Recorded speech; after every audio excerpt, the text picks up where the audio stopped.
Bueno, buenas tardes, buenos días, buenas noches o lo que sea a todos y muchas gracias por vuestra asistencia. Estamos aquí, como sabéis, esta es una conferencia de la rama Asperia que hacemos mensualmente y si queréis vamos a hacer primero una advertencia que aquellos que en cumplimiento de la ley de protección de datos, que aquellos que no querráis que vuestra imagen salga en la grabación, puesto que esto se está grabando, se va a subir al canal de YouTube de la Sociedad Teosófica de Esperia. Bueno, pues vamos a aquellos que no queráis que vuestra imagen salga, que puede salir cuando si participáis, hacéis alguna pregunta o algo así, pues entonces os vamos a pedir que deshabilitéis la cámara o que tapáis con un papelito. Nosotros, bueno, dicho esto, digamos que para hoy tenemos la grata presencia en este virtual, en este caso, de Miriam Martínez, que nos trae una conferencia que ahora vamos a presentar. Antes de esto quería haceros unos anuncios. Deciros que las jornadas teosóficas, lo acabo de decir antes, pero por las dudas ahora, para los que se acaban de incorporar, del 28 al 31 vamos a tener por Zoom las jornadas ibéricas teosóficas, con el tema de la teosofía en tiempos de incertidumbre. Hay un programa específico, pero habrá conferencias y coloquios, es decir, podéis participar, no solamente ver y ver y ver, sino que podéis participar del 28 al 31 por Zoom. ¿eh? El- y luego, bueno, para los que seguís estas conferencias, la próxima la vamos a tener el día 25 con el tema de la impermanencia que va a estar a cargo de Sisi Rodríguez. Y bueno, dicho esto, y ahora quiero deciros que bueno, la ponente de hoy ya muchos la conocéis, es un miembro joven de la rama Esperia, nacida en un hogar teosófico, porque tanto su padre como su madre, que están los dos presentes en estas conferencias, son teósofos y le han inculcado digamos, el ideal de la teosofía que ella aceptó de buena gana y está trabajando ahora muy activamente en la Federación de Jóvenes Teósofos y como veis está participando también en la actividad de la rama y distintos actos que hacemos como conferencias. Bueno, Miriam profesionalmente ha estudiado y tiene su graduación como nutricionista y ella de tal manera que conoce la vida universitaria y la vida profesional, que ella está trabajando hace unos años. Y entonces, pero hoy no nos va a hablar de nutrición, o más bien nos va a hablar de nutrición del alma, porque nos va a hablar de filosofía. El tema que ella eligió es teosofía en la antigua Grecia, Sócrates, Platón y neoplatonismo. Nada menos que eso, son nuestras raíces, son nuestras extraordinarias raíces que sostienen la sabiduría antigua, aunque tiene raíces más antiguas, pero estas son de las que han permanecido muy afincadas en Occidente y creo que Miriam nos va a dar algunas ideas muy interesantes acerca de esto. Miriam, tienes el micrófono para ti y puedes compartir pantalla. Bueno, buenos días a todos, buenas tardes. Y la verdad que este tema a mí me gusta mucho.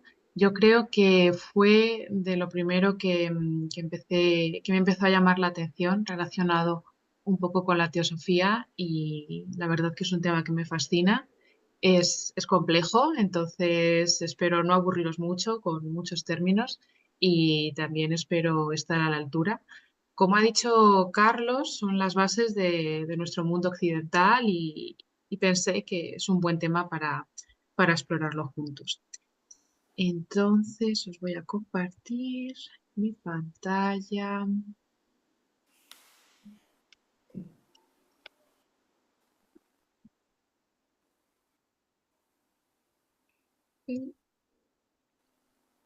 Lo veis bien, ¿verdad? Ujú. Vale, perfecto. Bueno, para que no sea el comienzo tan árido, os quiero contar una historia.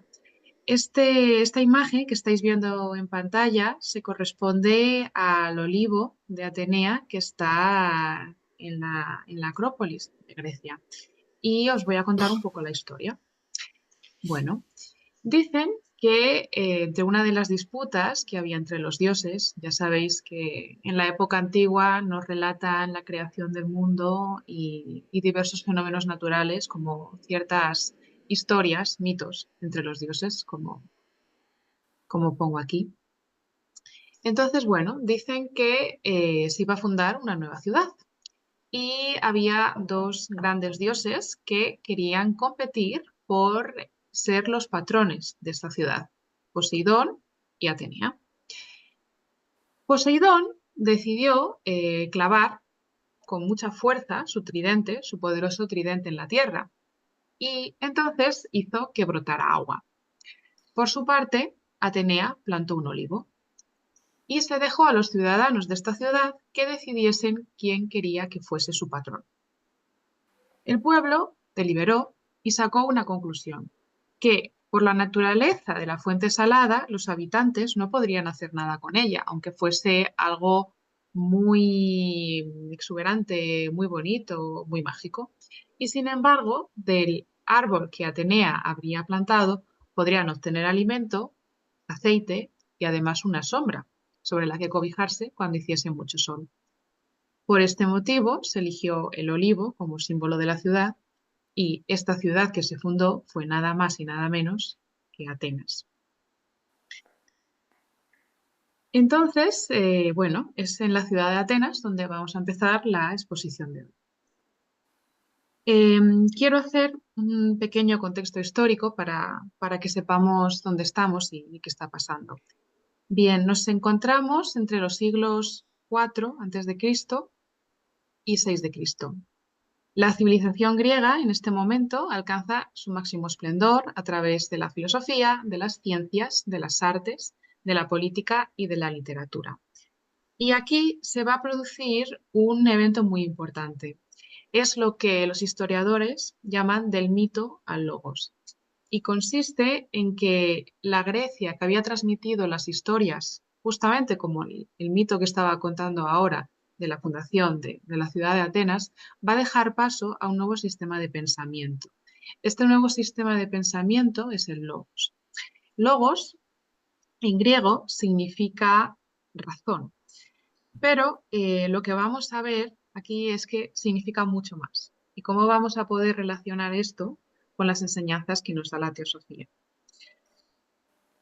Por lo tanto, la tarea del filósofo en esta época, y filósofo viene de las palabras griegas philos, amantes, y sofía, sabiduría, es decir, que el filósofo es el amante de la sabiduría, va a ser el encuentro con la verdad, llamada aletheia para los griegos, mediante el logos, dejando un poco de lado, sin olvidar que está ahí, pero recurriendo al sistema de pensamiento o al foco del logos. También me gustaría decir que aletheia para los griegos es verdad esencial, pero también significa desocultamiento del ser. Y esto ya nos da una pista de que esta verdad es algo más profundo. Bien, he querido continuar con este cuadro muy famoso de Rafael Sanzio, que está en el Palacio del Vaticano. Y es justamente lo que mencionaba hace un momento. Este cuadro, en el que se representan todos los grandes filósofos de la Grecia clásica, también nos está indicando el paso del mito al logos. Bueno, lo primero que vemos en el centro del cuadro es a Platón y Aristóteles, Platón con una túnica roja y Aristóteles con una túnica azul. Y, y esto es importante porque ya sabéis que Platón era quizás por lo menos el exponente más conocido de la escuela del idealismo. Y en azul está Aristóteles, como digo, que era el máximo representante de la escuela materialista. Con escuela idealista nos referimos a que para Platón la realidad, la verdad, aletheia, estaba en el mundo de las ideas. Para Aristóteles, en cambio, como el propio nombre indica, materialista, la verdad estaba implícita en la materia. Y estas dos ideas que parecen contradictorias, vamos a intentar ver en qué punto son capaces de unirlas y, de hecho, cómo la enseñanza de la teosofía y especialmente la doctrina secreta de Blavatsky nos las expone de tal manera que podemos verle el sentido y ver cómo en realidad no son cosas contrapuestas, sino una es parte de la otra y la otra es parte de la una. Bueno, luego, dentro de, como decía, tenemos a todos los grandes personajes. Tenemos a Sócrates, del que vamos a hablar, y Plotino, del que también vamos a hablar. Los demás personajes, mencionaremos un poquito a Hipatia, pero los demás, por ser presocráticos, no los voy a tratar directamente. Y en este cuadro también hay una cosa importante. Y es que estas dos columnas representan al dios Apolo a la izquierda y a la diosa Atenea. Es decir, en cierto modo lo que están diciendo es que el filósofo, como buscador de la verdad, va a estar guiado por la luz de Apolo, porque Apolo es el dios del sol, y a su vez por Atenea, la diosa de la sabiduría, lo que de nuevo reivindica el sentido de que el filósofo no se va a fijar tanto en los mitos, sino en el logos, en la razón. Este logos, como sabemos, la enseñanza teosófica nos indica que es el ser superior.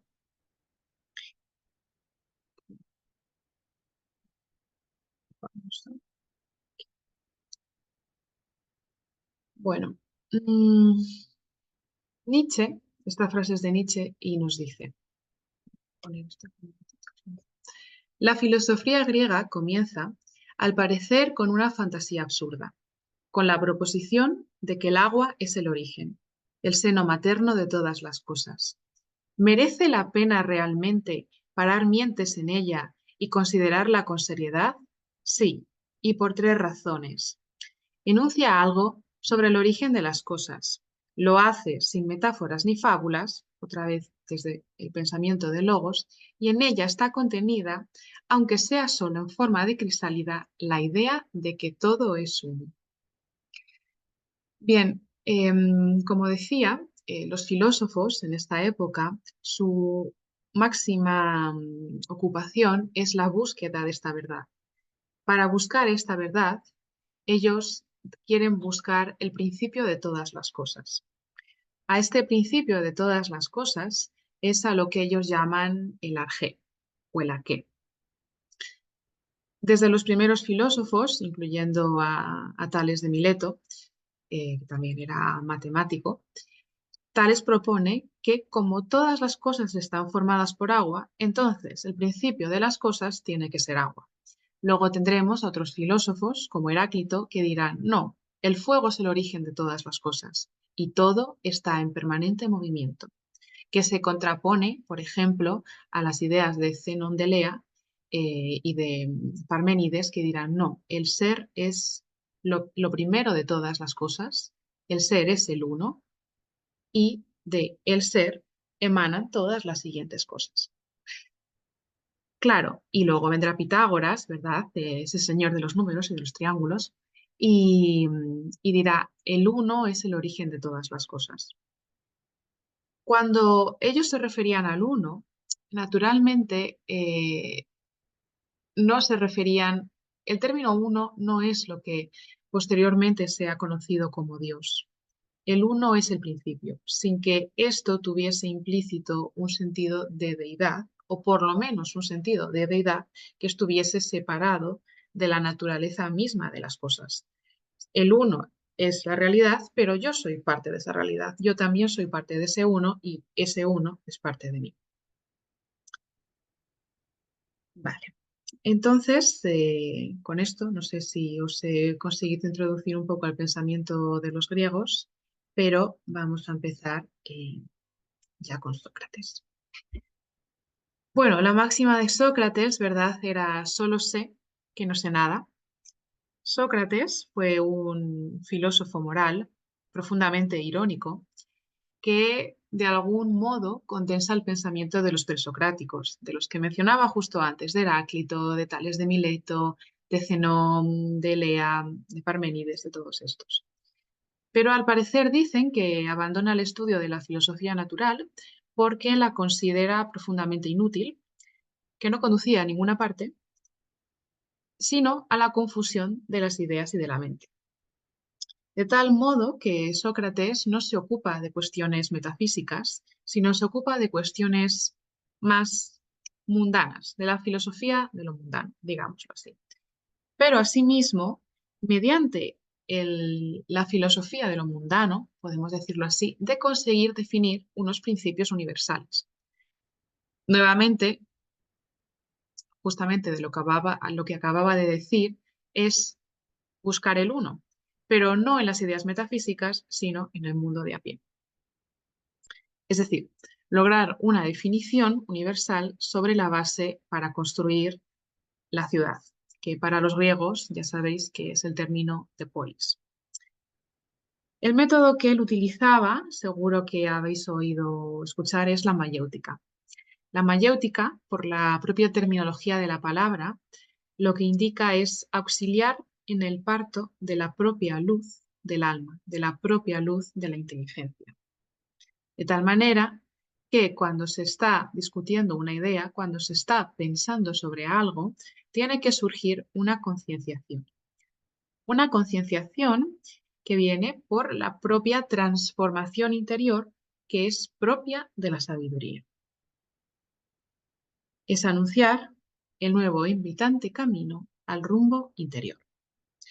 Y parece, por lo que se dejan entrever en los escritos, nuevamente no de Sócrates mismo, puesto que él no dejó ningún escrito, esto es bastante común entre varios filósofos anteriores y posteriores, sino por todos los escritos de Platón, vemos que estaba muy influenciado por Anaxágoras de Clazomene. Anaxágoras de Clazomene, a su vez, estaba muy influenciado por Tales de Mileto y por Heráclito. Quizás en la filosofía, como en la ciencia, como en muchas otras disciplinas, se ve que el pensamiento de un personaje es en cierto modo influenciado por los personajes, por los pensadores que han venido antes de él. Bueno, y para Anaxágoras, ¿cuál era el arjé o cuál era el principio de las cosas? Él lo llamaba la inteligencia o nous. El nous, también llamado mente universal, nos indica que la primera existencia fue la mente y que todas las cosas que han surgido estaban formadas por semillas o materiales indestructibles, originalmente una sola masa, separados y ordenados por la mente. Por tanto, todo formaba parte de todo y se ponía en movimiento por esa mente. Esto no sé si os recuerda, bueno, tenéis aquí la diapositiva, ¿verdad? Pero no sé si os recuerda un poco estos planteamientos a lo que nos dice la doctrina secreta, las tres proposiciones fundamentales. La primera proposición nos dice que hay un principio omnipresente, eterno, sin límites e inmutable, sobre el cual es imposible toda especulación, ya que trasciende el poder de la concepción humana y sólo puede ser eclipsado por cualquier expresión o semejanza humana. Está más allá del campo y el alcance del pensamiento. En las palabras de Mandukia, inconcebible e inefable. Pero es que en la doctrina secreta a veces también se encuentran ciertas referencias a Grecia y nos dice Blavatsky, El primero de los logos, recordemos que el viaje del filósofo es del mito al logos, es Sofía, sabiduría, la madre. De hecho, Zeus, que es el hijo de Cronos, el tiempo, y Saturno, la limitación. Bueno, esto ya nos va, yo creo, indicando, porque, ¿verdad? Zeus, para los griegos, también era el dios del rayo, es el dios que ha creado todo. Pero es que la segunda proposición de la doctrina secreta nos habla justamente del tiempo, ¿verdad? Del concepto del tiempo. Y nos dice, la eternidad del universo in toto como un plano ilimitado, periódicamente, el escenario de innumerables universos incesantemente manifestándose y desapareciendo, llamados las estrellas que se manifiestan y las chispas de la eternidad. La eternidad del peregrino es como un parpadeo del ojo de la autoexistencia. La aparición y desaparición de los mundos es como el regular flujo y reflujo de las mareas. Pero es que un gran pensador griego, a razón de esto, se puede relacionar, quiero decir, dice, no desde un principio enseñaron los dioses todo a los hombres, sino que ellos, buscando en el tiempo, encuentran la verdad. Por supuesto, esto lo podemos interpretar de muchas maneras, pero podemos hacer un símil diciendo, el filósofo, los hombres, buscan a Dios, la verdad, a los dioses, la verdad, a logos, en el tiempo, es decir, no pueden buscar al uno en la existencia de las cosas, sino en la existencia en sí misma. Sé que esto parece un trabalenguas, pero es una forma de decir que si las cosas no existen, están en reposo, no las podemos conocer, tienen que estar en movimiento. Y la tercera proposición nos dice, la identidad fundamental de todas las almas con la superalma universal, siendo esta última en sí misma un aspecto de la raíz desconocida y la peregrinación obligatoria para cada alma, una chispa de la primera, a través del ciclo de encarnación o de necesidad, de acuerdo con la ley cíclica y kármica durante todo el periodo. Un poco esto se podría referir al nous, porque para Anaxágoras el nous es algo infinito y es autónomo. Está separado de todas las cosas, pero él lo llama la más fina y pura de todas. También lo concibe como materia. Para él el nous es tanto materia como espíritu. Porque muchas veces con los filósofos griegos lo que nos encontramos son muchísimas contradicciones, también en algunos textos teosóficos. Por ejemplo, ahora me estoy acordando de Mabel Collins, El Sendero. Los aforismos son siempre contradictorios. Pero esto es parte quizás de este propio mecanismo que vemos en Sócrates, contradictorio de la mayéutica, de cómo cuestionándote a ti mismo, contraponiendo tus ideas, enfrentando tus ideas, puedes llegar a hacer la búsqueda de la verdad. Puesto que la verdad no se encuentra en una idea ni en la apuesta, sino en cómo el ser humano, el filósofo, el teósofo, es capaz de conseguir complementarlas sin que choquen entre ellas. Cuando estudiamos filosofía, por lo menos ahora en los institutos, siempre nos hacen lo que llaman los debates. Y en estos debates, cualquier tema convulsivo puede ser, se nos pregunta, ¿tú estás de acuerdo o a favor de esta idea? Y tú dices, estoy de acuerdo. Y el profesor te dice, muy bien, pues mañana quiero que me defiendas con argumentos sólidos la idea contraria. Porque al final las ideas que tenemos de algo son una serie de recopilación de pensamientos, pero es bueno que nos enfrentemos a la idea contraria. Y en este cierto sentido, es lo que hacía Sócrates y también un poco los filósofos que le precedieron. Y también se ve muy bien en la doctrina secreta y en otras enseñanzas teosóficas. Bueno, profundizando un poco más en la mayéutica, como decía, es dar a luz, es hacer que la razón, el fuego de la razón, ilumine la mente y es ir de lo consciente a lo consciente. La mayéutica se enseñaba mediante el diálogo. Seguro que algunos, si habéis leído a Platón, veis que su obra son diálogos, muchas veces muy difíciles de comprender. Diálogos, al final, viene del término dia, entre, y logos, razón. Lo que proponía Sócrates es que mediante estos diálogos en los que el hombre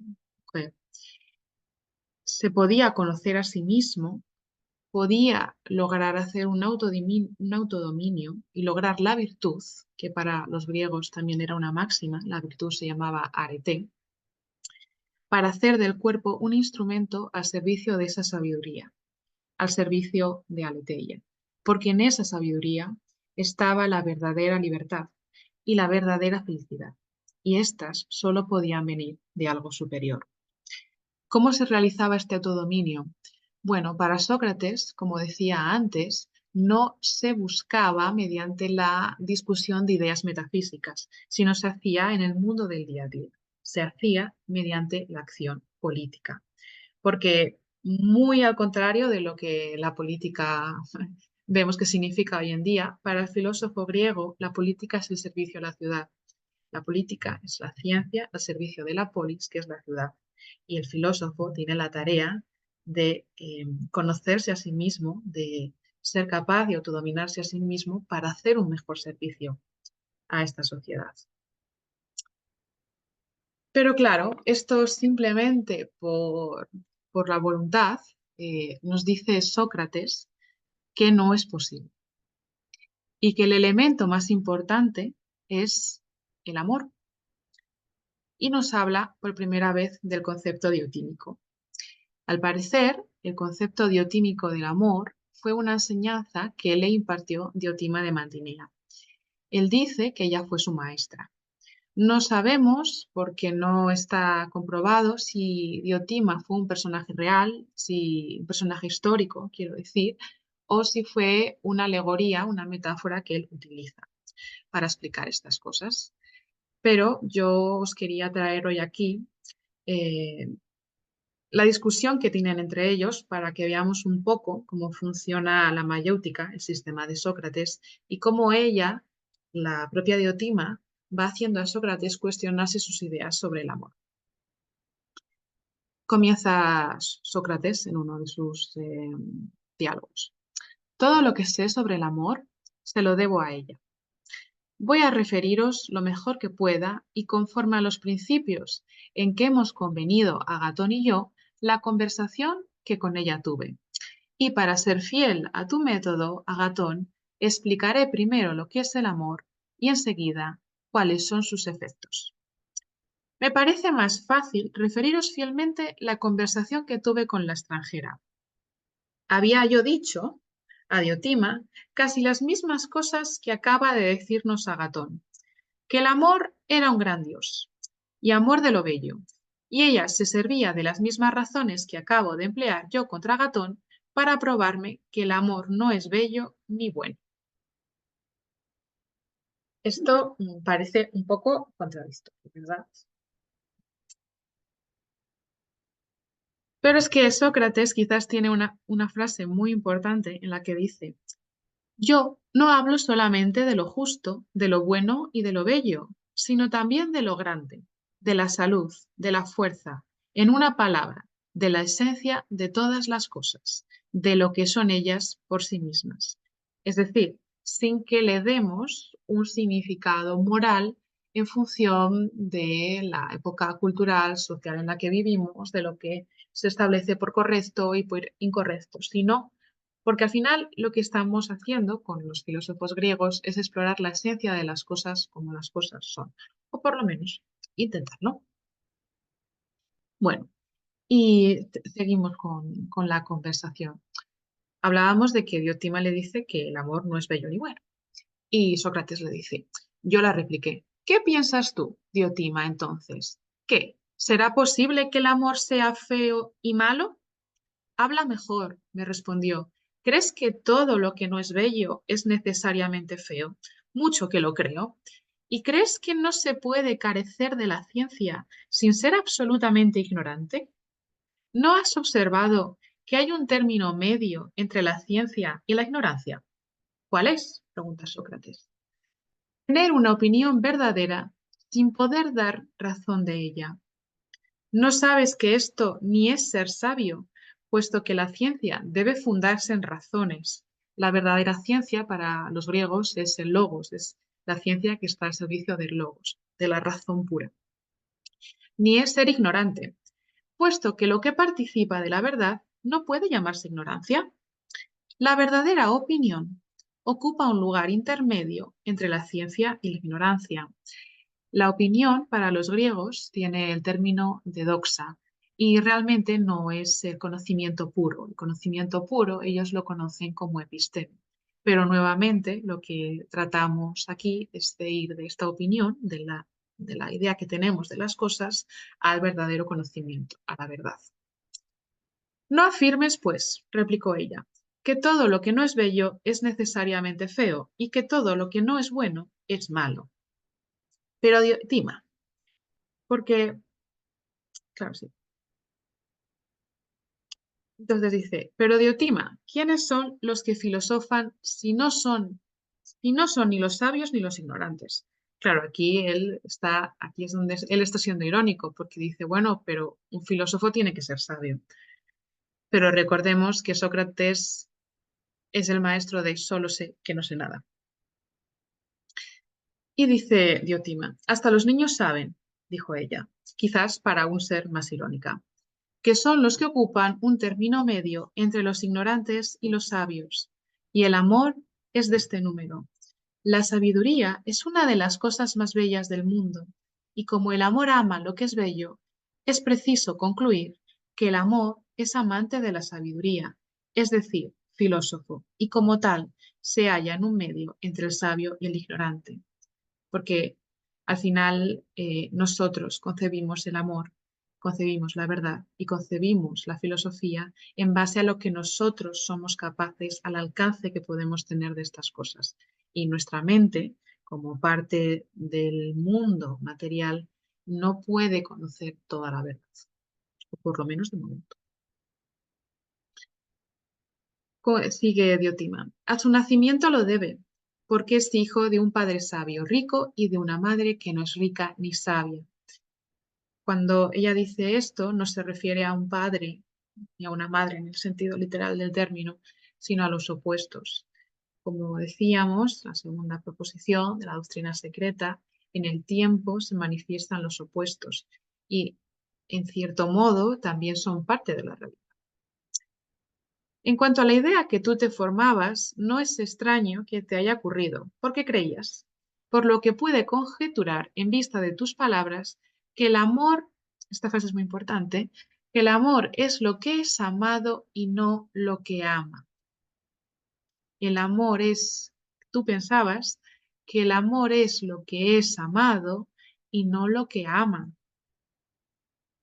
Va en los dos sentidos, ¿verdad? Porque nuevamente está inmerso en la dualidad del mundo.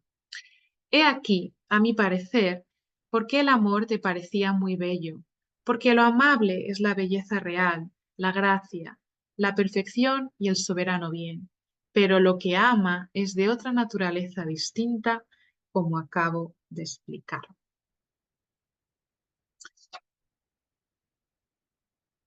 Y dice, y bien sea extranjera. Sócrates está ya, muy bien, me parece muy bien lo que me dices, razonas muy bien, pero el amor siendo, como tú acabas de decir, ¿de qué utilidad es para los hombres? Porque estas discusiones a Sócrates no le importaban en lo más absoluto. Diotima, entonces, explicará que el objeto del amor es la producción de belleza, distinguiéndolo en función del motivo diferentes tipos de belleza. ¿Qué pensaremos de un mortal a quien fuese dado contemplar la belleza pura, simple, sin mezcla, no revestida de carne ni de colores humanos, y de las demás vanidades parecibles, sino siendo la belleza divina misma? ¿Crees que sería una suerte desgraciada tener sus miradas fijas en ella y gozar de la contemplación y amistad de semejante objeto? ¿No crees, por el contrario, que este hombre, siendo el único que en este mundo percibe lo bello mediante el órgano propio para percibirlo? Mirad que aquí no dice que el ojo propio para percibirlo, el órgano propio para percibirlo es el ojo. Podrá crear no imágenes de virtud, puesto que no se une a imágenes, no se une a lo que cree que son las cosas, sino virtudes verdaderas, pues que es la verdad a la que se consagra. Porque como dice antes, el objeto del amor no es ser amado, sino el que ama. Ahora bien, solo al que produce y alimenta la verdadera virtud corresponde el ser amado por Dios. Y si algún hombre debe ser inmortal, es seguramente éste.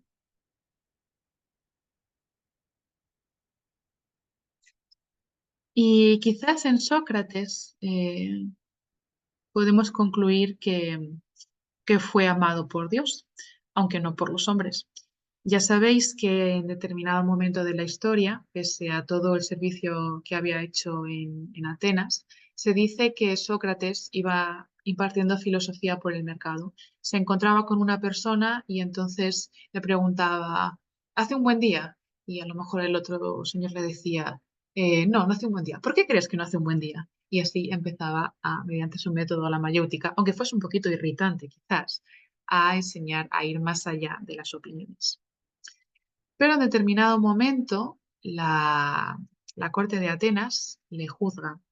Le juzga por no creer en los dioses y por corromper la mente de los jóvenes. Y en este cuadro sabéis por qué le condenan culpable y le condenan a morir por cicuta, que él tenía que tomar.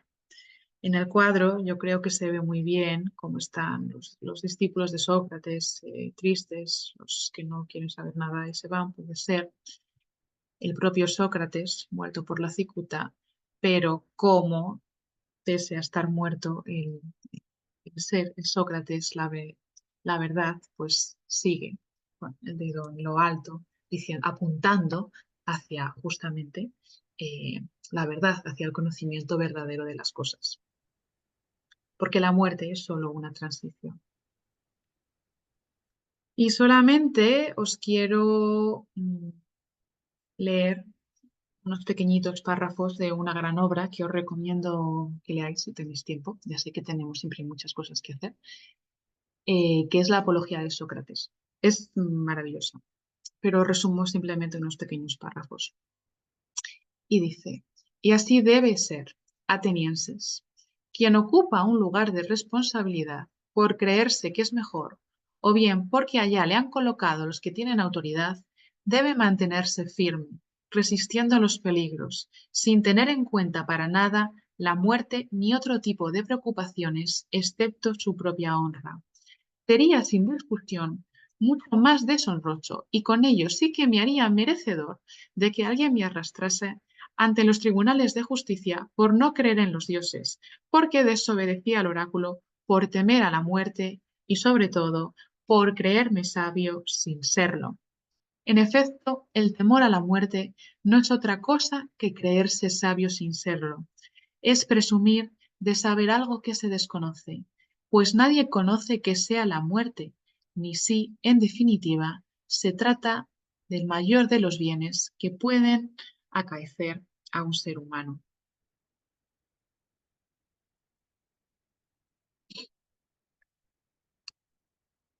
Que, en definitiva, Sócrates lo que nos enseña es un modo de vivir en el sentido del término, no de vivir huyendo de la vida, es decir, viviendo esperando a la muerte. Solamente el que vive esperando a la muerte vive con temor a la muerte y por tanto esta es el fin. El que vive viviendo la vida trasciende la muerte, y es capaz de despertar a la vida.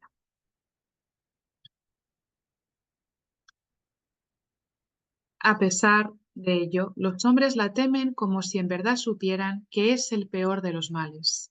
¿Y cómo no va a ser reprensible esta ignorancia por la que uno afirma lo que no sabe? Si no lo sabes, ábrete a la posibilidad de que no sabes y quizás, admitiendo que no sabes, puedas entonces aprender a quizás saber algo. Yo, hombres de Atenas, os saludo y os amo, pero obedeceré al Dios en vez de a vosotros. Recordemos que le juzgan por no creer en los dioses. Sin embargo, él aquí habla de Dios.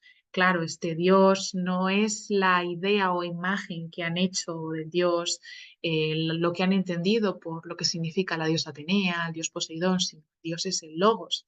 Y el Logos es el mismo, en cierto modo. Por eso él obedece al Dios y no a vosotros, no a los dioses falsos que habéis creado. Y mientras respire y sea capaz de ello, tened por cierto que no dejaré de filosofar, es decir, de amar la verdad, y os exhorto a que expliquéis esto mismo a cualquiera con el que os encontréis. Y con esto, pues, seguimos con Platón.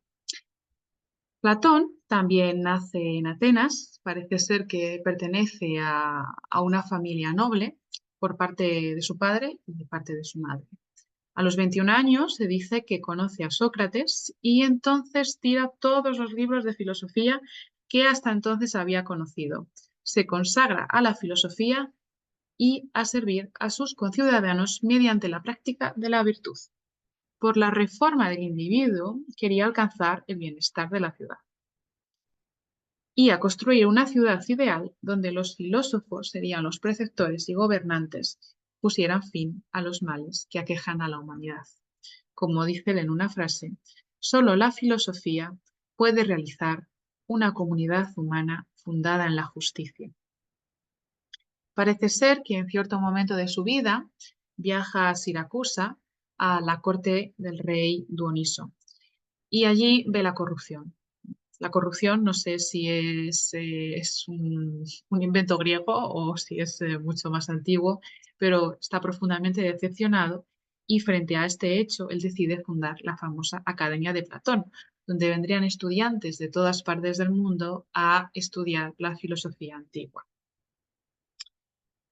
Porque para Platón la educación no era hacía mucho énfasis en la educación y la educación no era quizás como es ahora en ciertos círculos un movimiento de alimentar con una boca colmada, con una cuchara colmada de alimento a una boca porque este cuerpo está vacío y no sabe nada y hay que enseñarle todo. No.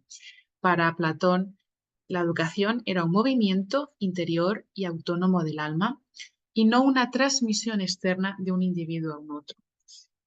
Para Platón, de hecho, el alma lo conoce todo, el ser lo sabe todo. Lo único que pasa es que lo ha olvidado.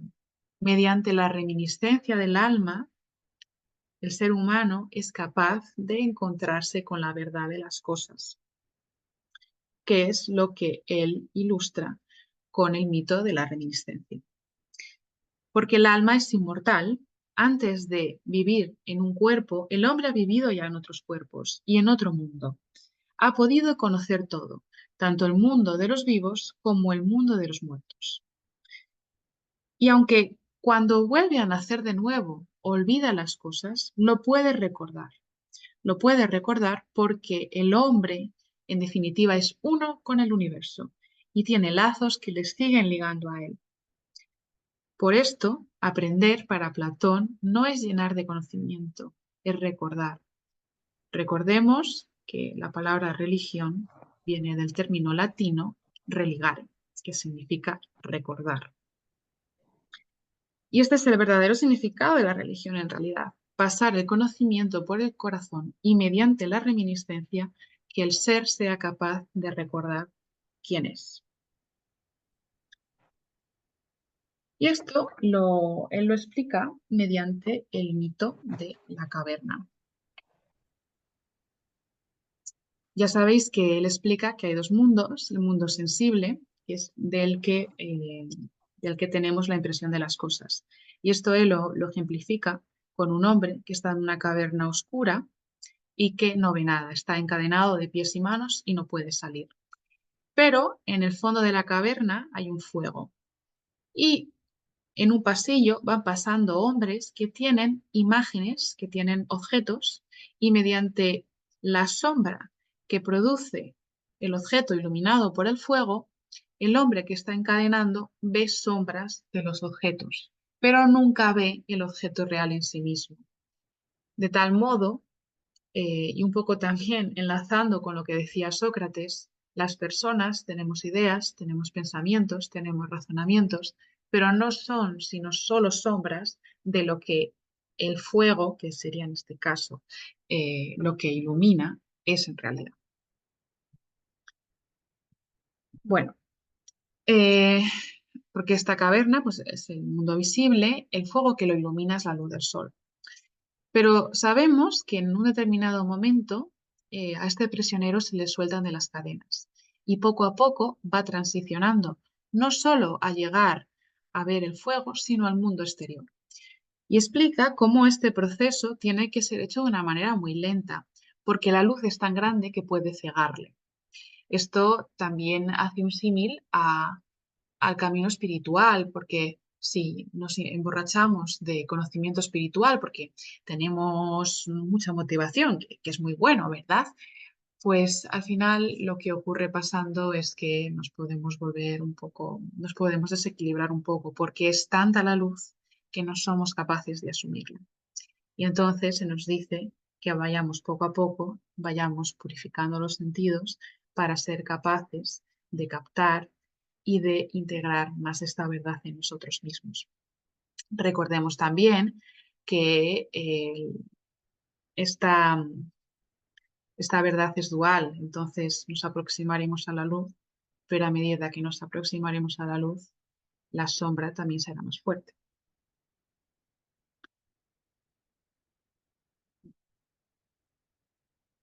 Bueno, esto es lo que estaba diciendo.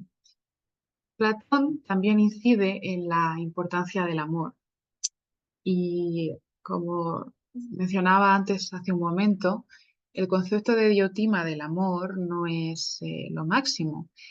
Al contrario, ella lo define como un gran demonio, lo dice aquí. Pero en fin, Diotima, dime qué es. Y ella le dice, es como dije antes, una cosa intermedia entre lo mortal y lo inmortal. Pero ¿qué es por último? Ya Sócrates quiere que concluya, que está siendo ella un poco reiterativa, como yo creo. Y le dice, un gran demonio, Sócrates, porque todo demonio ocupa un lugar intermedio entre los dioses y los hombres. Claro, el concepto que ellos tienen de demonio no es el concepto que tenemos nosotros. El demonio es el daimón, y el daimón es el espíritu o poder divino según los términos griegos. Además, seguro que en algún momento habéis leído que en la doctrina secreta, os voy a leer la frase, que creo que no la he copiado aquí en la presentación, pero dice, Demon est Deus inversus. El demonio es Dios invertido. Al diablo le llama ahora la iglesia oscuridad, mientras que en la Biblia, en el libro de Job, se le da el nombre de Hijo de Dios, la estrella resplandeciente de la mañana, Lucifer.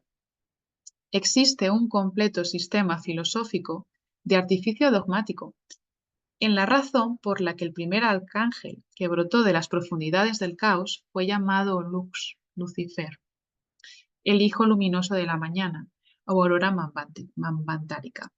Fue transformado por la iglesia en Lucifer o Satán, porque era más antiguo y de rango más elevado que Jehová y tenía que ser sacrificado al nuevo dogma.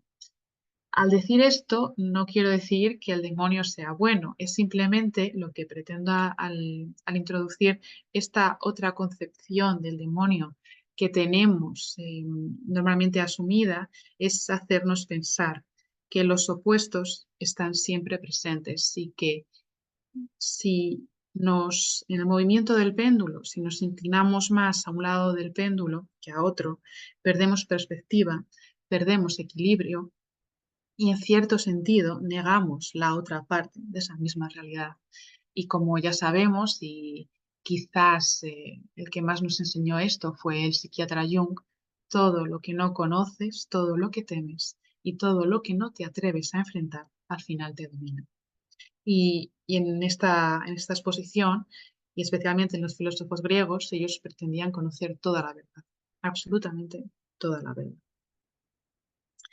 Pero es que cuando HPB menciona el caos, para los griegos, el caos, la palabra caos, también es griega, significa vacío y significa vacío que ocupa un hueco y procede del verbo abrirse de par en par. Y de hecho, es del caos de donde salen los primeros dioses, entre ellos Cronos, el tiempo, y luego posteriormente los hijos de Cronos, que son los dioses que conocemos, Zeus, Atenea, Hera, etcétera. Entonces, todas estas cuestiones que yo pretendía traer aquí no las planteo solamente como una cuestión filosófica.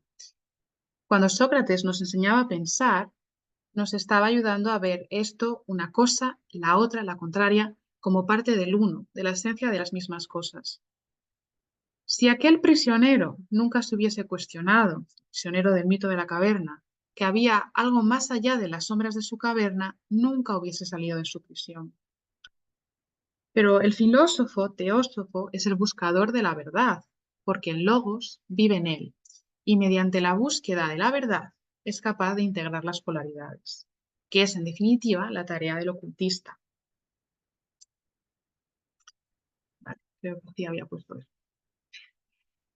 Y respecto al neoplatonismo, bueno, los neoplatónicos, ya por el mismo nombre, se ve claramente que tenían una fuerte influencia de Platón.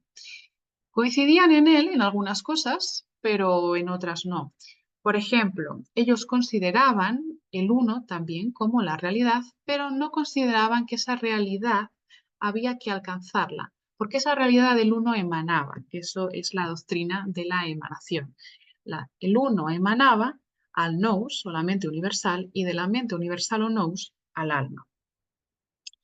Es verdad que los neoplatónicos también adquieren ciertas ideas del estoicismo. Séneca es el gran exponente, yo creo que todos conocemos más. Y también otras ciertas ideas.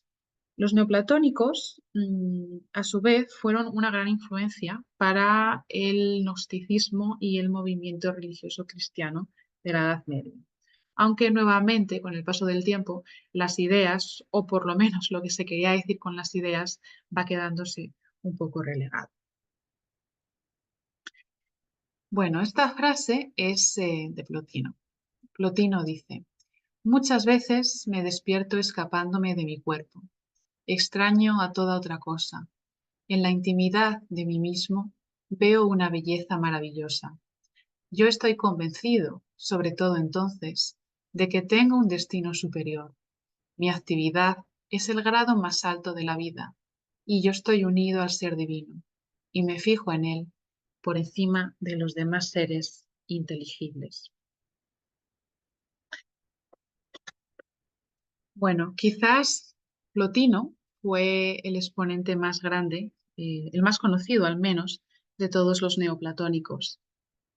También tenemos el caso de Hipatia de Alejandría, ¿verdad? Que murió de una forma bastante violenta y que fue una gran matemática y sabia que incluso llegó a dirigir la escuela de Alejandría.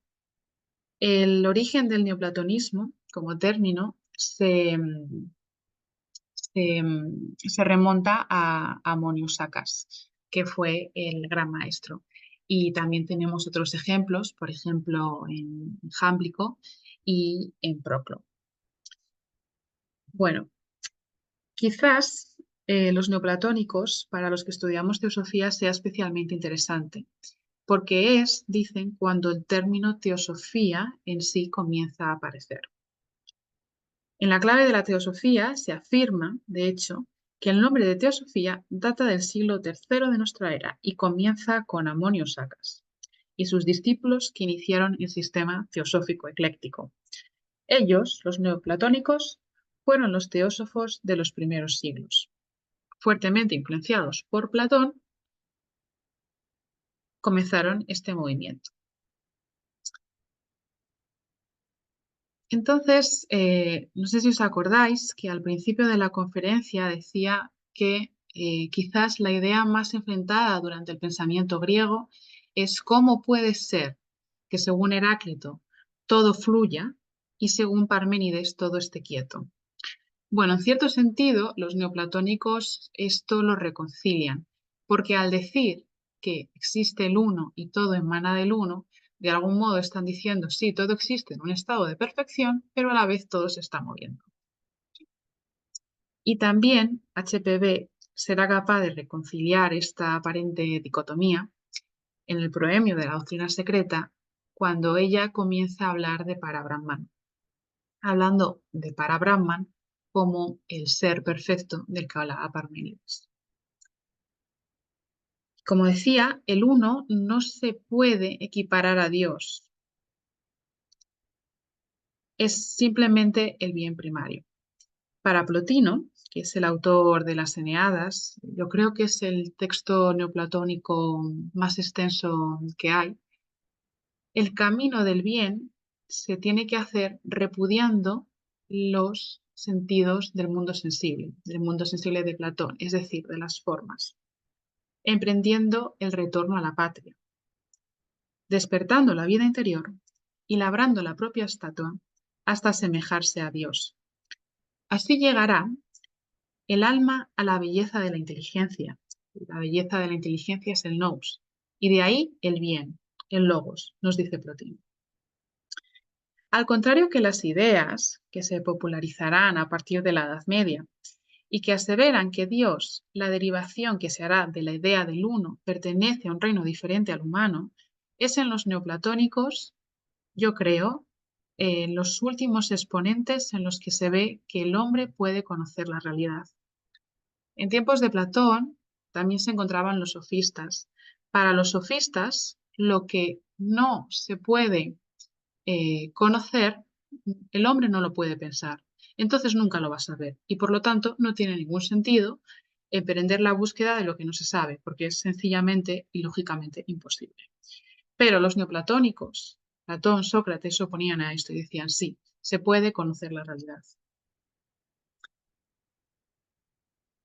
El fiel servidor a la verdad, a esta búsqueda, para todos estos pensadores, era lo que podía traer la prosperidad y la justicia al mundo.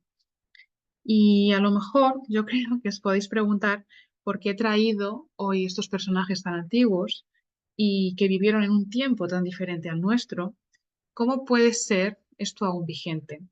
Y sí, por supuesto, como presentaba Carlos al principio de la conferencia, son las raíces de nuestra civilización occidental, aunque es cierto que ellos bebieron de las fuentes de Egipto y también de la India, de la antigua enseñanza de la India, pero es quizás porque si somos capaces de ir a las raíces de nuestro pensamiento, de nuestra civilización, de nuestra cultura, entonces podemos quizás ser conscientes del papel que tenemos en ella, para no dejarnos arrastrar por tantas corrientes de pensamiento que hay y ser capaces de encontrarnos a nosotros mismos y, en cierto sentido, de emanar de nosotros mismos la verdad que tenemos oculta en nuestra alma y en nuestro corazón. Ya vemos que la búsqueda espiritual no es una cuestión moderna, que ha sido constante durante todas las edades del mundo. Y en cierto sentido, también, como decía Plotino, es el retorno a la patria, es el retorno al hogar. Cuando el hijo abandona la casa, algo en él busca el hogar, el reencuentro con su padre, y algo en el padre busca encontrarse con su hijo. Y esto quizás nos recuerde a palabras posteriores durante el cristianismo, eh, por lo menos cuando se popularizó, ¿verdad? Porque Cristo decía mucho esta frase, ¿verdad? El Padre y yo somos uno. Y quizás se refería a esto. No sé qué pensáis, lo voy a dejar aquí y estaré encantada de escuchar vuestros comentarios, preguntas si tenéis o lo que queráis compartir. Muchas gracias por escucharme y espero no haber sido demasiado pesada. Gracias. Bueno, muchas gracias, Miriam. Para nada lo de pesada. Siempre nos plantea una curiosa necesidad de conocer realmente de dónde salía todo esto. Y bueno, creo que es interesante, nos has dejado con la miel en los labios, siempre estudiar a los antiguos es una belleza. Estaba recordando ahora mismo este libro que dice menos, sabéis que la depresión, uno de los fármacos que se trata es con Prozac. Y hay un libro, alguien escribió un libro muy bueno que dice menos Prozac y más Platón, y que es uno de los males de nuestro tiempo. Podéis levantar la mano virtual que tenéis en las reacciones, en el Zoom, si queréis hacer una pregunta o hacer algún aporte. Y mientras tanto, yo estaba recordando, porque las palabras, el problema cuando nos metemos con estas ideas y con lo que se ha dicho de estos personajes antiguos tan valiosos, inclusive cuando lo que viene de tradiciones como de Hermes, Hermes Trismegisto, el tres veces grande, con el tratado, con los libros herméticos, etcétera, es el problema que las palabras encierran significados diferentes en el día de hoy que lo que por las que los entendemos en el día de hoy que lo que eran antiguamente. El filósofo Gutiérrez dice, tiene una cosa muy destacable acerca del significado de teos, porque el teos en griego es lo que hoy se traduce por Dios, pero resulta que significaban algo totalmente diferente. El teos para los griegos era no un dios, sino lo trascendente, directamente. Entonces dice Gautier que ellos veían la belleza, la verdad, la justicia, y decían, esto es tan bueno y es tan trascendente, o sea, está tan por arriba de la vida normal del individuo, que debe ser un dios, pero debe ser un teos, lo decían, con esa idea. Entonces, claro, cuando traducimos y simplemente sin ningún miramiento reemplazamos las palabras, las cosas van perdiendo un poco el significado. Y yo creo que es muy bueno siempre, como tú hiciste también, de tratar de ver los términos originales y tratar de remontarse a cuál era el significado. Las traducciones buenas de los textos antiguos, estos, siempre refieren, aunque traducen la palabra, pero siempre refieren al significado que tenían anteriormente o cuáles eran los significados más comunes o más conocidos. Y bueno, la verdad es que creo que muchas gracias por habernos trasladado al mito, a los mitos y a las leyendas y a la filosofía de la antigua Grecia y de los primeros tiempos y del nacimiento de la teosofía, al menos con ese nombre, con la palabra teosofía. Y quería decirte una cosa, Miriam, una pregunta, ya que veo que todavía no tenemos ninguna mano levantada, voy a hacer yo. ¿Qué le pasó al hombre que comenzó a, en el mito de la caverna de Platón, el que comenzó a ver, vio que había algo detrás de las sombras, que había algo que producía las sombras, que había objetos reales y que había un fuego y que había fuera había algo? ¿Qué le pasó después? No sé si sabes. Sí, bueno, él, claro, no lo he contado porque si no hago esta conferencia eterna. Y él sale, ve el mundo exterior. Y entonces lo que plantea Platón es, bueno, y ahora que él ha salido y ha visto la realidad, ¿no querrá contársela a los hombres que siguen en la caverna? ¿No querrá liberarles de su esclavitud? Y efectivamente, sí, va. Pero dice Platón, ¿y le creerán? ¿No pensarán que está loco? ¿No pensarán que son las sombras la realidad y que eso del fuego en realidad son las sombras? porque en el mundo de la dualidad pues reina la confusión, ¿no? Esto es como la historia que a veces se ve en Facebook, bueno, yo la he visto en Facebook, que dice que un día fueron la verdad y la mentira y se fueron a bañar a un río, se quitaron la ropa. Y entonces la mentira, que era así un poco traviesa, decide ponerse las ropas de la verdad y claro, sale. Y la verdad, pues claro, es verdad, no se quiere poner las ropas de la mentira y sale desnuda. Y la gente, pues al verla desnuda, se horroriza. Pero a la mentira disfrazada de verdad, todo el mundo la toma por verdad, porque tiene ese disfraz. Mira, esto es un poco...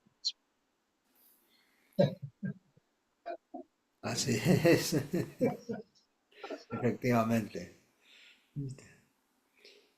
No sé si queréis acotar algo, queréis... Daniel, por favor, adelante. Daniel Acosta. Hola, buenas tardes.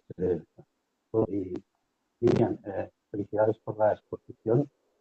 Realmente me ha parecido muy interesante, sobre todo aquellos que estamos más alejados de lo que es la filosofía antigua, ¿no? Lo que es la filosofía socrática y platoniana.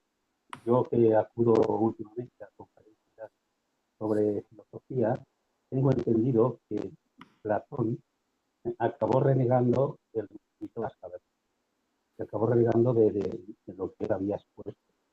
Y al final él entendió que estaba equivocado. No sé si esto es cierto o simplemente es algo que ha trascendido a lo largo de la historia en los filósofos alemanes como Heidegger o filósofos franceses como Merleau-Ponty. Me gustaría que me dieras una respuesta, por favor. Y repito, gracias por tu exposición. Vale, gracias a ti, Daniel. No sé si he entendido bien porque se cortaba un poco, quizás por mis auriculares, que Platón admitió que estaba equivocado con el sentido del mito de la caverna. Es lo que querías decir. Sí, exacto. Sí. Y que esa idea la habían corroborado pues, otros filósofos posteriormente, Ajá. los ¿Y, filósofos franceses y la escuela y, alemana. y en qué sentido se había equivocado? Porque la verdad que en esto soy muy ignorante, no lo desconocía. ¿Por qué él decía que No, se había pues, equivocado? eso es lo que te preguntaba, porque lo desconozco, no he llegado a conocer el motivo, porque fue un comentario que se hizo en la clase, pero que no se llegó a completar. Ah, Que se dice pues. de que Platón había renegado incluso de su mito de la cabeza. Pues la verdad que es la Al primera final de vez su vida, que lo oigo. al final de su vida había aceptado que se había equivocado, Ah, pero no se llegó a explicar más. Y yo por eso digo, bueno, a ver si Miriam me puede, me puede ampliar esta aseveración, ¿no? Que se hizo, esta idea que se explicó. pues lo voy a investigar. La verdad que no lo desconocía, pero bueno, muchas gracias por decirlo, porque mira, una cosa ahora para investigar y estudiar, porque podría haber dicho esto.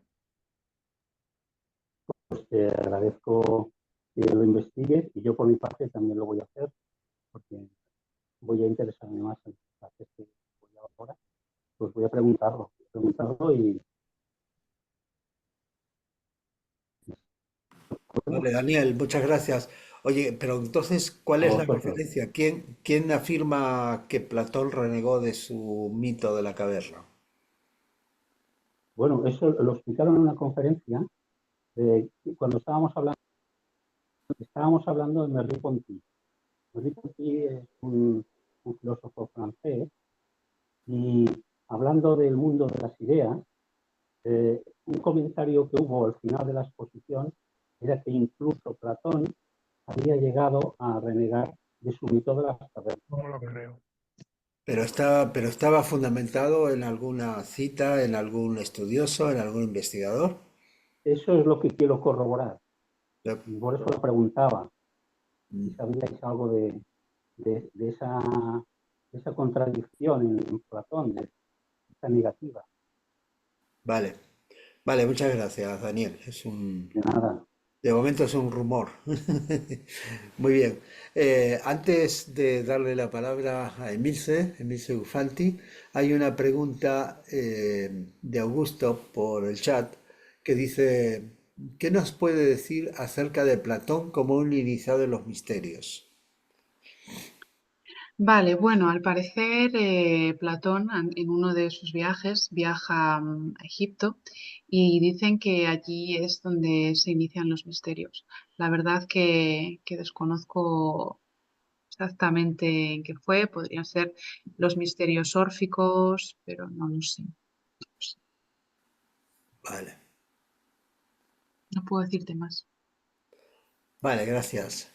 Emilce, por favor, adelante.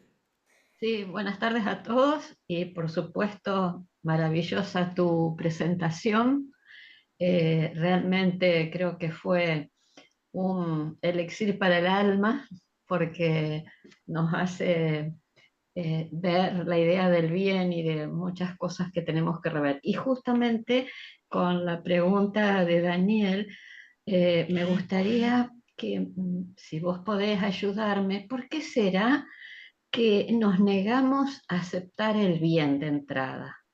Fíjate lo que decíamos, que cuando el primer hombre que salió de la caverna tal vez podría ser criticado como loco o siempre nos revelamos a algo que lo tendríamos que sentir en el alma, o sea, adentro nuestro, que cuál es la vuelta, cuál es el camino del corazón, el camino del ojo, el camino no sé, de la justicia. Me gustaría si vos pensaste eso. Gracias. A ti, Emilce. La verdad que sí, siempre me lo he preguntado muchas veces, sobre todo cuando bueno, te encuentras con personas en las que dicen, no, el hombre no es bueno, el hombre es malo, es naturalmente malo y es malo por naturaleza y todo lo que hace es egoísta. Y bueno, quizás en cierto sentido, creo que también es una cuestión que cada uno tiene que examinar dentro de sí. Puede ser porque en el mundo en el que hoy vivimos estamos, yo creo, muy centrados en la polaridad del mal y hasta el cierto punto que tenemos una cierta comodidad. Y como nos parece cómodo, nos parece lo conocido, ¿por qué vamos si estamos cómodos, si estamos en nuestra zona de confort? Aunque estemos pasándolo mal, ¿eh? Y aunque suframos, pero es lo cómodo. Es lo que dicen de más vale malo conocido que malo, que peor por conocer. Yo creo que es un poco por esta razón, porque nos da cierta comodidad y cierta seguridad. Y la idea del bien o la búsqueda del bien, yo creo que es de todo menos algo cómodo. Porque incluso a lo mejor en ese camino a conocer el bien, tenemos que enfrentar más mal. Pero aquí es donde está realmente, ¿no? El fragor del ser interno y de la verdad y de la transformación. Ir siendo capaces de adquirir esas herramientas de fortaleza para este camino hacia el bien, hacia la idea del uno, ¿no?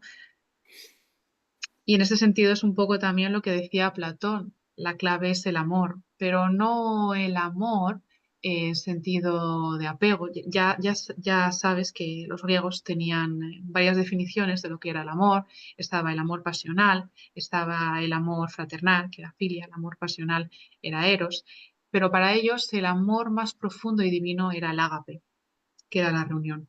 De hecho, por eso en Platón tiene un libro que se llama El banquete, justamente por esta razón. Y justamente es en el libro que llama a él El banquete, donde aparece el concepto del amor diotímico, este amor divino, que como dice él, no es una cosa de bien o mal, es una cosa de enfrentarse a las cosas de verdad, de ir hacia ellas, dentro, con la fuerza de un guerrero y la ternura de una madre. Muchísimas gracias. Gracias, Emilce, gracias, Miriam. Sí, sí, por favor. Gracias. Nada, Miriam, muy bien, la charla.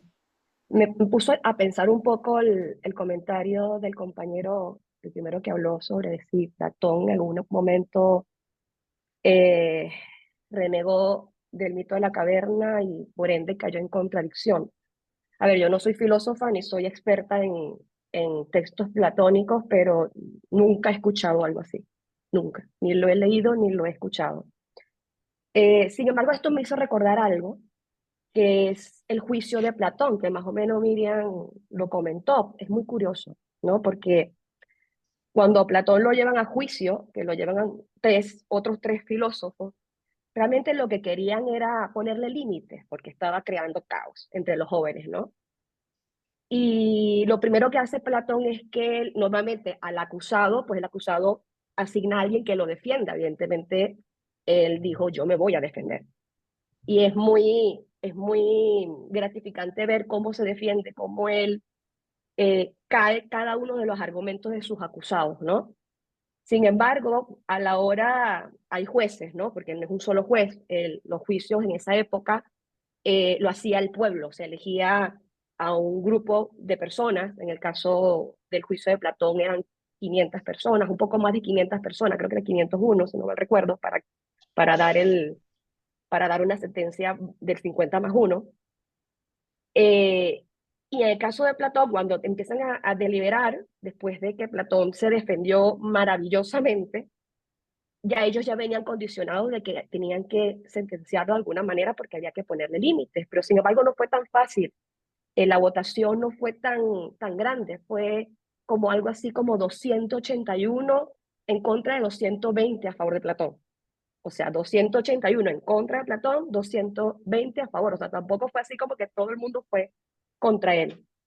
¿Qué pasa? El sistema de justicia decía que una vez que le dijeron que era culpable, el castigo se tenía que decidir de dos castigos, que uno era propuesto por el acusado y el otro era propuesto por el acusador. No podía salir un tercer castigo, ¿no? Así era la justicia de esa época, ¿no? De la polis, ¿no? Entonces, ¿qué pasa? Uno de los acusados, Meleto, evidentemente va a la pena de muerte.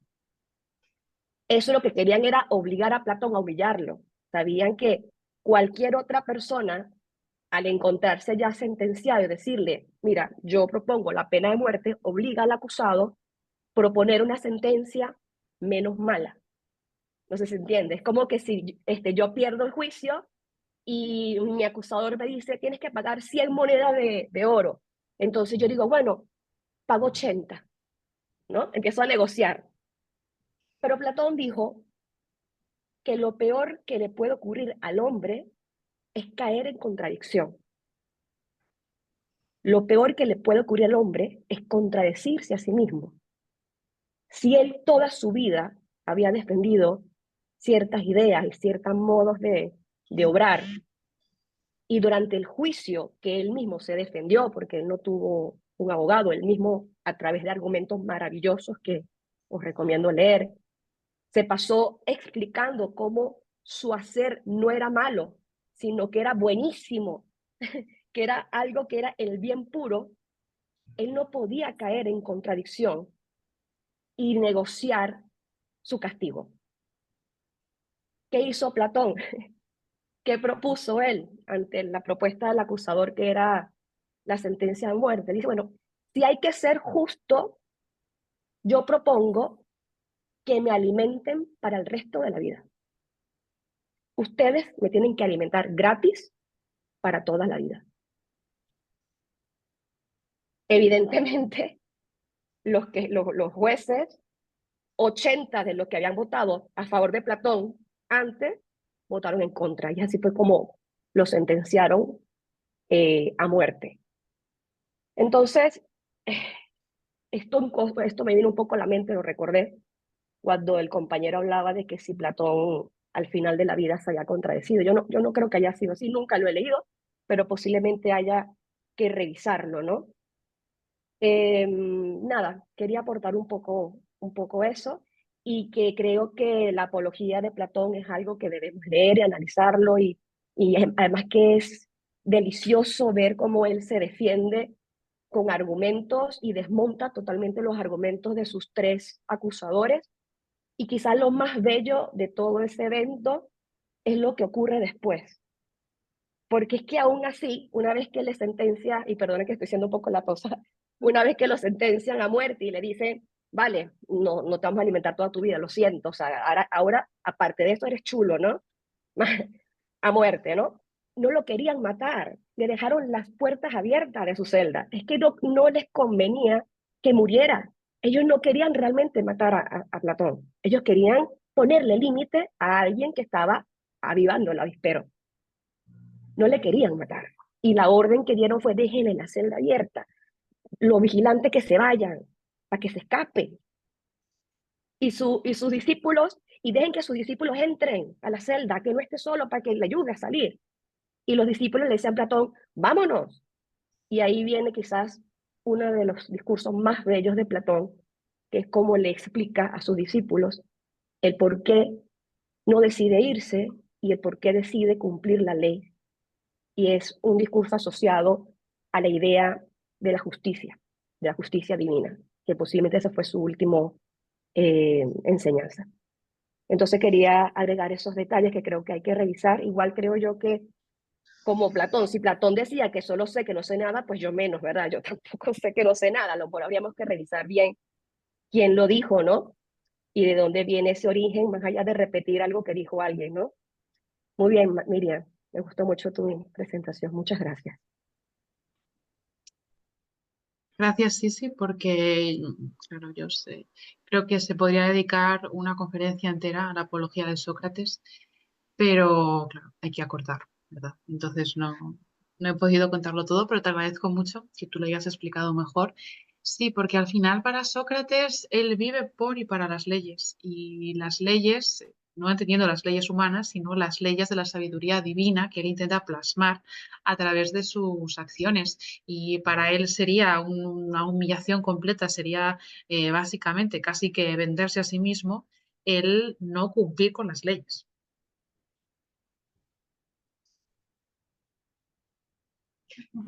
Vale, muchas gracias. Daniel, ¿querías decir algo?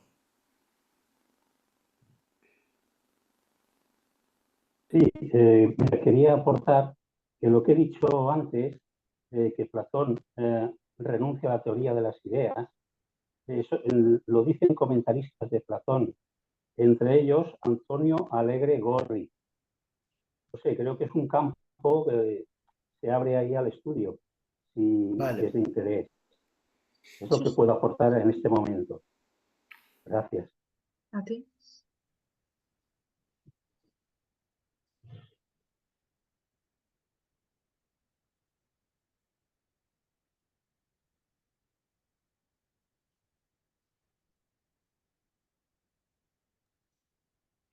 Pide la palabra Enrique Choi. Sí. No se te oye. perdón, es que no, tenía el micrófono cerrado yo. Sí, Enrique, por favor, abre tu micrófono. Adelante. Sí, buenas tardes. Según el esoterismo islámico, hay 4 niveles de práctica espiritual. Digamos, la primera es el Sharia, cuando el discípulo cumple las leyes, ¿no? Es la parte exotérica de las religiones. Después viene una práctica ya espiritual, ¿no? La táquica. Cuando uno tiene una práctica, ¿no? Por ejemplo, los que practican yoga o hacen meditación. En tercera instancia venía el hákika, cuando esa práctica ya ha rendido un fruto, digamos, ya es una especie ya de hombre superior, ¿no? Pero finalmente había el estadio de Marefat, o sea, cuando el hombre se hizo uno con Dios, ¿no? Como Cristo siempre hablaba de su Padre, no había llegado ya a la realización última, ¿no? Quería preguntar si en la escuela de Sócrates y Platón había una técnica espiritual para, digamos, trascender hasta el ser, ¿no? Sí, pues bueno, de lo que yo he leído o de lo que yo sé, como práctica espiritual no había. Ellos lo que definían era 4 niveles de conocimiento. 2 niveles de conocimiento que pertenecerían al mundo sensible, es decir, el mundo formal, el mundo material, entre los que se encuentra la imaginación y la opinión, y luego estaría el conocimiento de las cosas del mundo de las ideas, que es lo que creo que ellos, ahora mismo no me acuerdo de las palabras, pero es algo así como conocimiento verdadero, una palabra muy similar a episteme, y el último grado de conocimiento o el grado de conocimiento más elevado que sería la intuición, que ahora mismo no me acuerdo de la palabra. Tiene una palabra, pero no te la sé decir. No, Creo que es noesis. noesis. Sí, es lo que te puedo decir. Que al final la práctica espiritual que enseñan, por lo menos en los escritos de Platón, es la mayéutica, es el diálogo y es el cuestionamiento de las propias ideas. Pero también tenían los acusticoi, que durante 7 años no podían hablar, simplemente estaban recibiendo la información. Y a partir de ese momento era cuando había una especie de misterio, digamos, dentro de aquel instituto creado, en el que estaban los que recién se iniciaban. Después había un proceso y ya pasaban a otro grado, por así decirlo, en el cual ya se les permitía hablar. Pero durante 7 años tenían que estar en silencio y eran los acústicos.